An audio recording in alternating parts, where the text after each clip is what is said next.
Yun, magandang hapon yan. Mag-deliver tayo ng Tambay Cup. Yun mga katambayers, no. So ito yung order nating customer. So dalawa to, B16 and Uy, tol, ito na yung order mo. Ayan. So yung orange, yung pongkan, ito po. Ayan.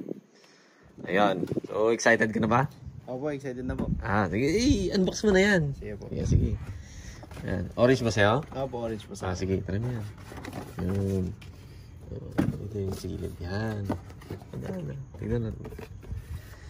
Ayun o. Diba? Ganda niyan. Ganda po. Oo. Yan. Ibaba mo muna dito. Opo natin. Yan. Tanggalin mo yung sa loob para may sukat mo. Yan. Sukat mo muna sa ano. Sakto ba? Sakto po. Sakto?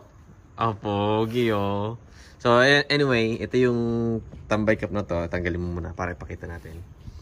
Isa yung sa yan masasabing legit yung sign ni Boss Pio. Yan. Tapos meron siyang mga etiketa dyan. Yan makikita mo yan. Opo. Ito tapos ito yung bagong logo nila. Opo. Ayan. So yan, sukat mo ulit. Sakto, di ba? Sakto po.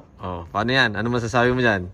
11 out of 10 po yung sombrero. Rate? Yung rate mo? Opo. Jesus So anyway, sabi mo, 11 out of 10. So, pwede bang i-shoutout natin si Boss Pio at saka si Boss Edwin? Sige po. Okay. Shoutout po kay Boss Pio. Thank you po sa sombrero na ginawa niya po. Sobrang ganda po. And kay Boss Edwin. Kay Boss Edwin din po. Maraming salamat po sa inyo.